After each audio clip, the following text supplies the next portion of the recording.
Quiet on the set. Camera speed. Sound production, take one. Action! We almost live in this Reed Richards film consumption environment.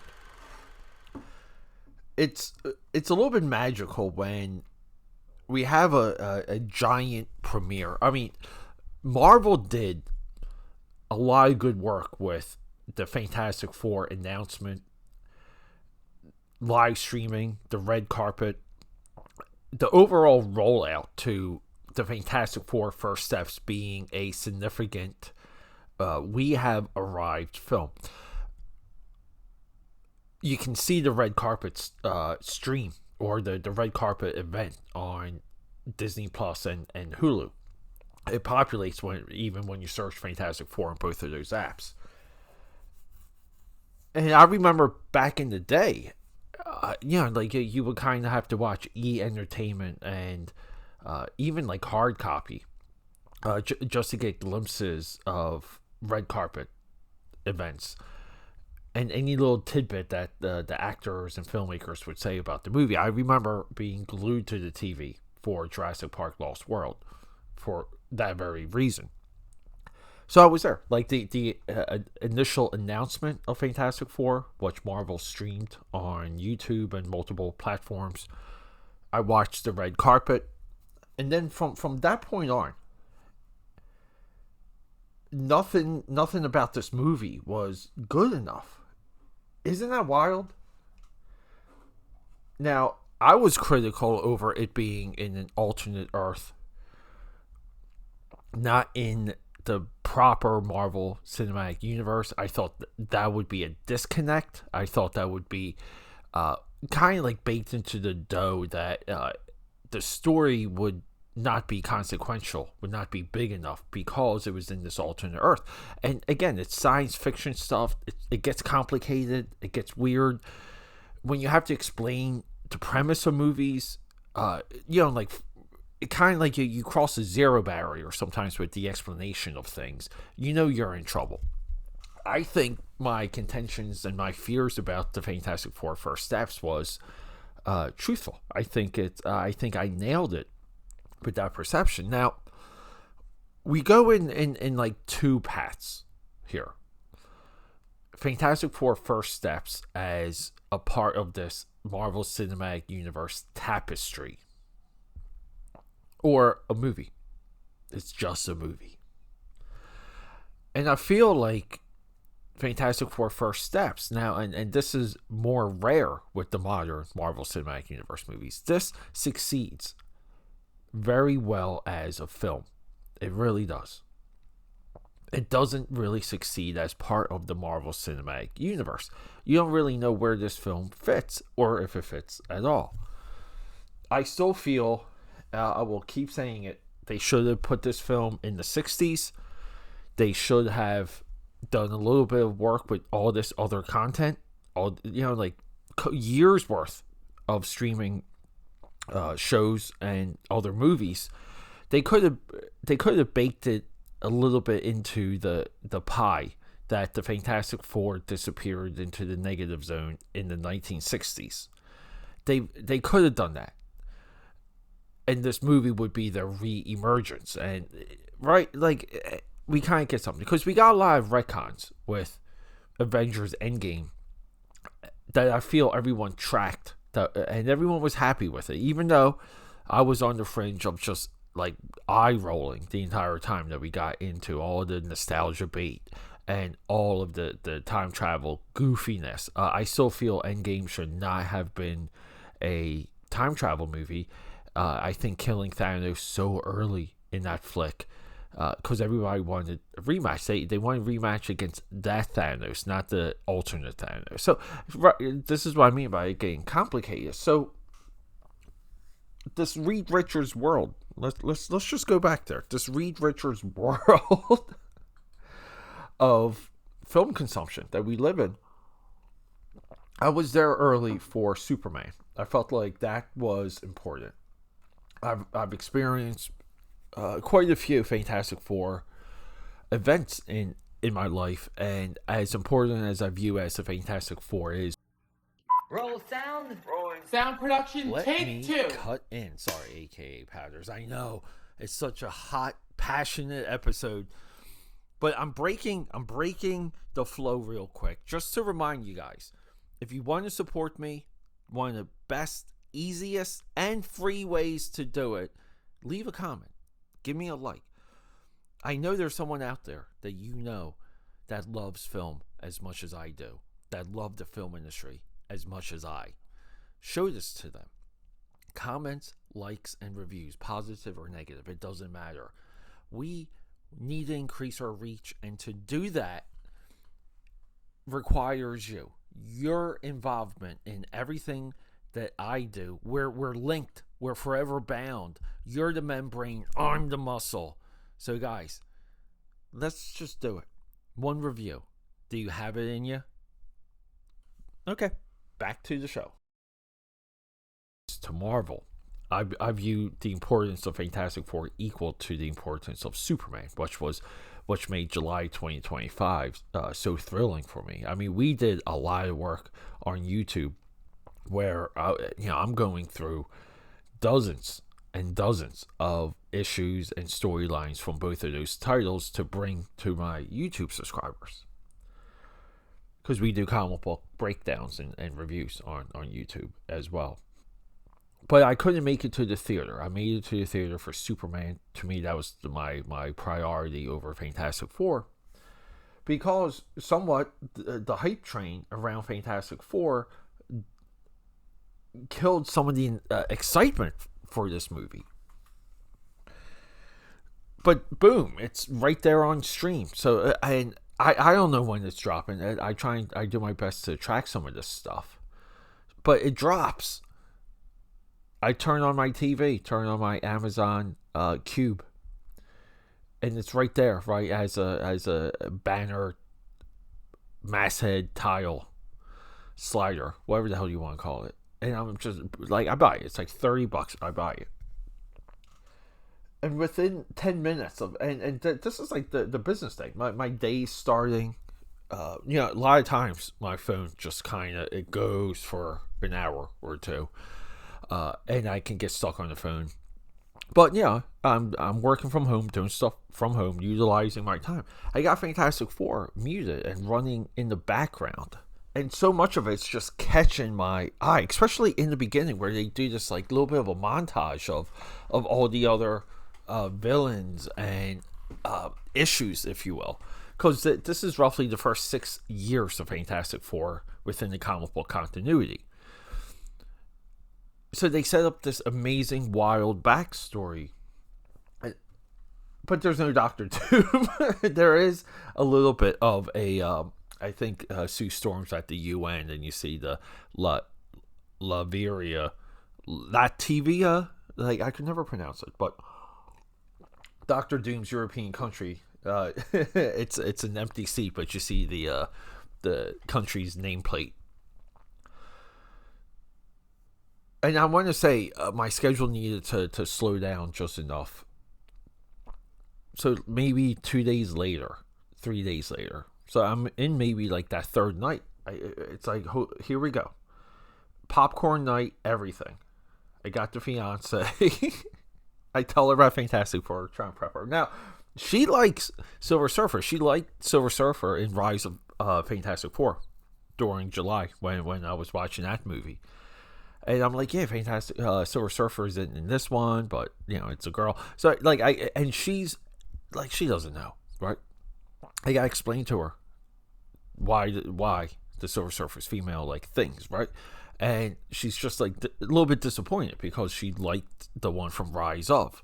Now, given we don't see much of the origin of Silver Surfer like we do in this movie, when it comes to the previous live action Silver Surfer. I will say right out of the gate, the female Silver Surfer is one of the reasons why this movie didn't carry heat. It just didn't. People did not like that idea. Within the context of the movie, it's just fine. It plays fine. Does it still upset me that in future live action adaptations or expansions of this movie, because I feel like there's so much meat on the bone for this movie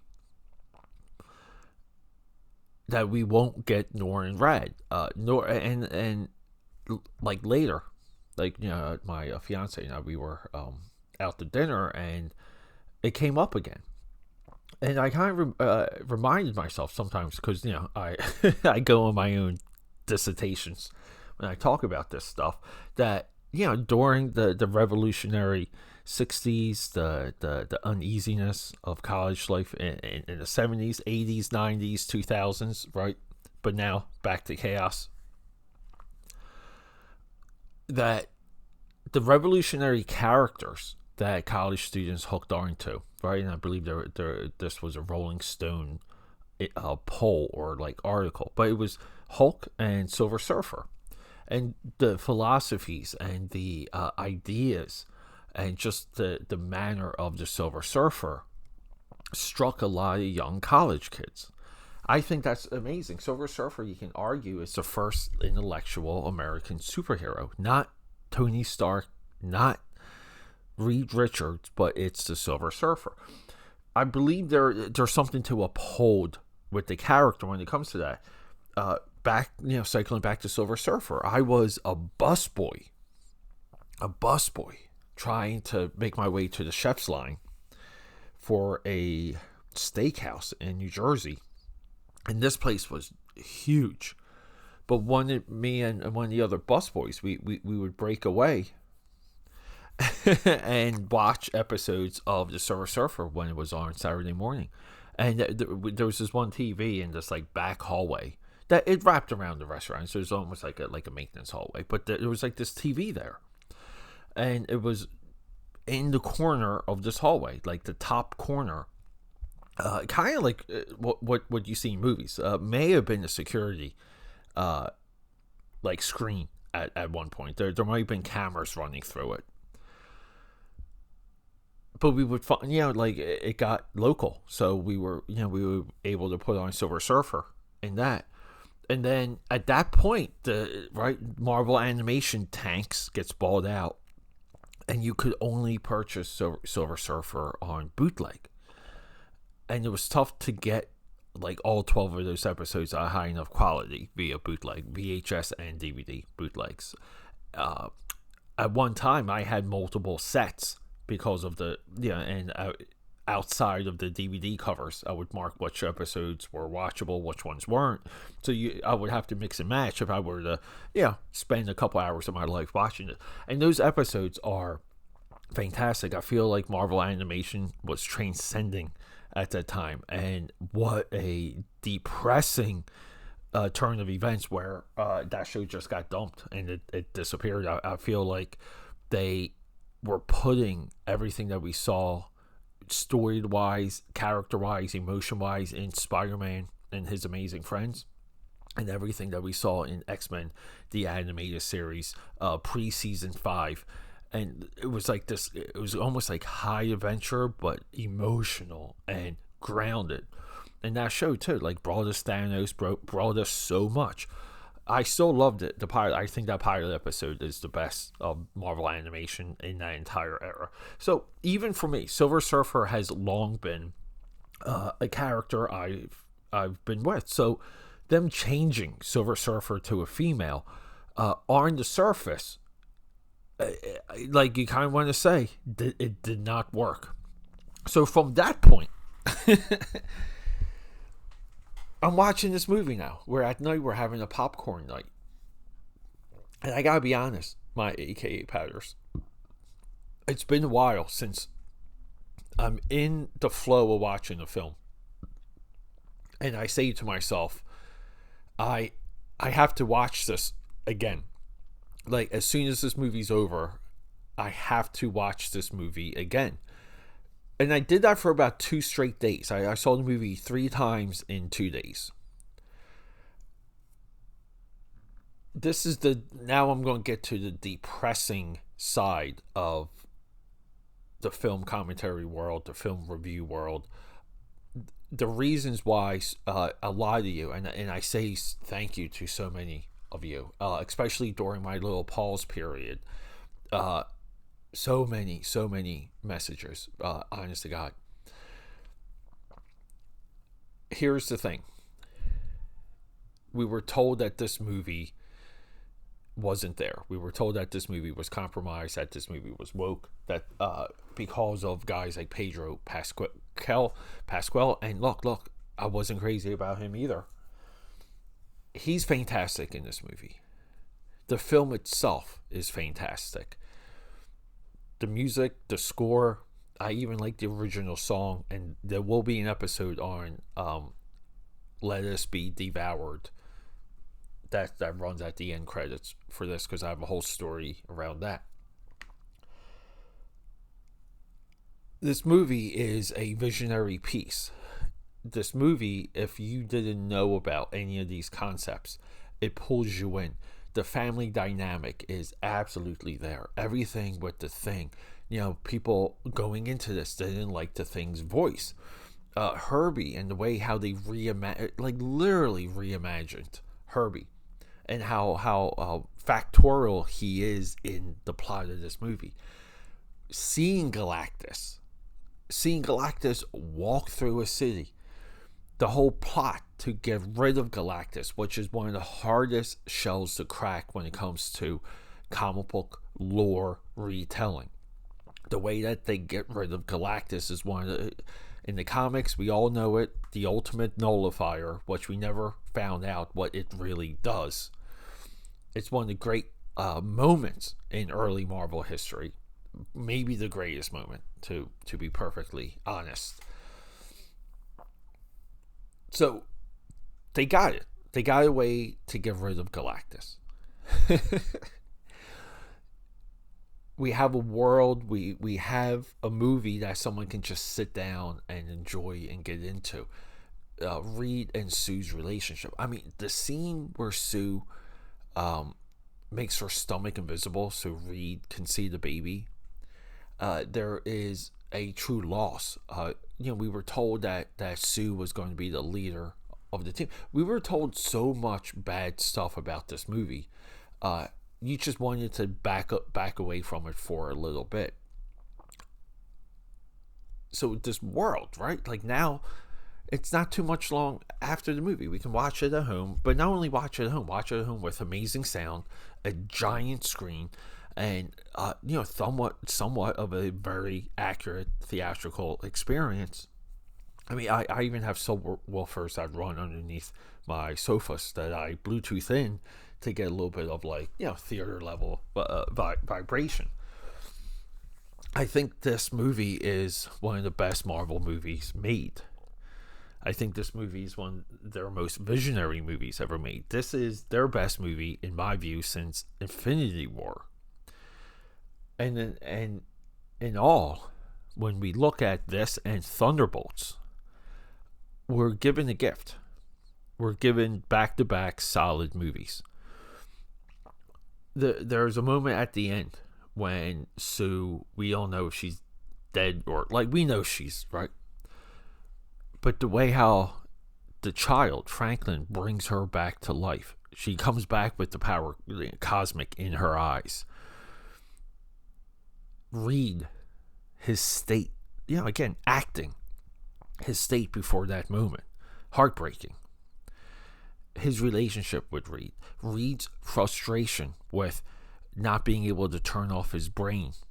Again, these are tropes about the characters, but they're character tropes. So we have to kind of see, we have to see somewhat of a bumbling, aloof Bruce Wayne. Bruce Wayne needs to, maybe, I don't know, we'll get that with the Matt Reeves Bruce Wayne. But there's character, moments and hits. Robert Downey Jr. created a bucket of tropes that we need to see now in any version of Tony Stark moving forward. Written in the comics, on screen, it doesn't matter. Animated, there's now beats for Tony Stark that didn't exist before he took the role. I think this movie's incredible. I'm not joking. I'm not trying to be contrarian. I'm talking to you guys as a film buff, as someone who lives to watch these films and to know them. This is a movie I'm going to have on repeat for quite some time. I think it's that special. I really do. And I was proven wrong on a lot of aspects. All right, AKAPADers. I love you guys. Rock and roll. Roll sound. Rolling. Sound production, take 2. Let's take this time real quick, AKAPADers, my fellow film buffers, and let's just go over the schedule. This is years in the making. This type of rollout I've been planning for years, but we're finally here. So here we go. Early in the morning, that's the new stuff. 8 a.m.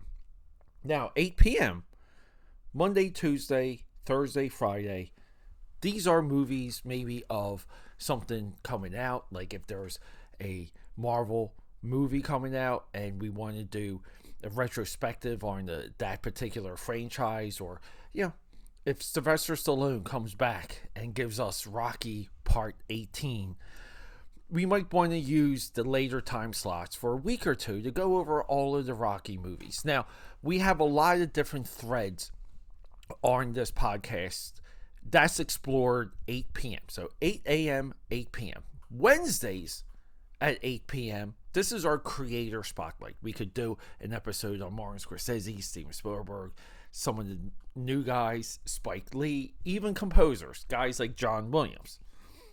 This brings us into the weekend. Saturday, Sunday morning. Again, we're back at that 8 a.m. drop. We do cartoons because I want to emulate the times where you would wake up with a bowl of cereal and watch cartoons all day Saturday and all day Sunday, and then eventually you would get to touch grass because you would have one of your friends knocking on your door to play in a touch football game or even some baseball, basketball. The weekend nights, let's get into education. 8 p.m. Again, all of our drops are either 8 a.m. or 8 p.m. But the weekend nights, documentaries, and I focus on creative documentaries because I feel like a part of this film buff movement that we're all bathing in, that I'm super grateful for, is education. And some of where we're finding our facts, some of the, general enjoyment, because I love documentaries. All of this is explored at 8 o'clock p.m. And trust me, there's a lot there. There's a lot out there that I didn't even know existed. And we're going to go beyond that too. We're going to get into some of the graphic art, some of the special effects, some of the makeup documentaries. There's a lot to learn, and I'm so happy to bring you the 9 p.m. because, guys, you guys know I'm an autodidact. I am self-educated. Sure, I have some certifications. Sure, I spent time at the Art Institute of Philadelphia for animation. But in large, I'm a self-educated, self-made person that's connected to the weekend 8 p.m. drops. My AKAPADers, my film buffers, I hope to see you there for all of it. I love you guys, and rock and roll. Okay, that's a wrap.